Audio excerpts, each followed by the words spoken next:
Ibingelula neze kumengameli uCyril Ramaphosa indlela ebheke engqungqutheleni yama-55 yokuqoka ubuholi ku-ANC. Le ngqungquthela ibikhungethwe izingqinamba isuka nje kanti ke yabambezeleka ngenxa yey'nkinga zokubhaliswa kwey'thunywa. Kodwa-ke kuthe uma ngabe siqalile iy'thunywa zikubeke obala ezikudingayo. Ngemva kombango weyikhundla obushubile umengameli we-ANC uCyril Ramaphosa ubeseqokwa okwehlandla lesibili. Uphunyulwe kudokotela uMkhize usale kancane ngamavoti angama-574.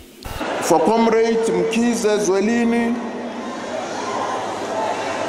his total is 1,897. And for Comrade Ramaphosa Cyril, his total is 2,476. Ufikile Mbalula manje uyena unobhala jikelele we-ANC.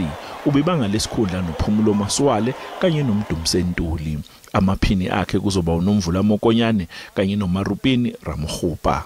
Konyana Nomvula, the total is 2,195.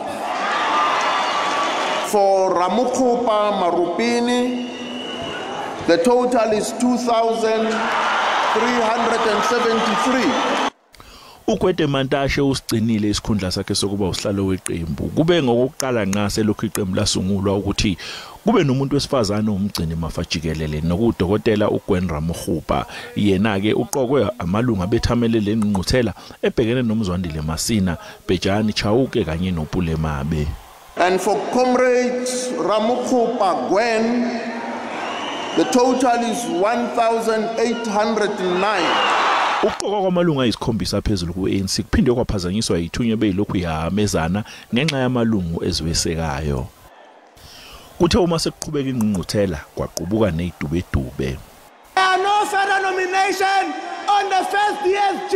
You must close the nomination. Comrade, you clearly don't listen yourself. No, should you fail to do that, you are going to run a risk of people who are wittingly disrupting these nominations. Udokotela uNkosazana Dlamini Zuma wenqabile ukuqokwa ngesikhathi igama lakhe liphakanyiswa yithunywa bezethamele lengqungquthela.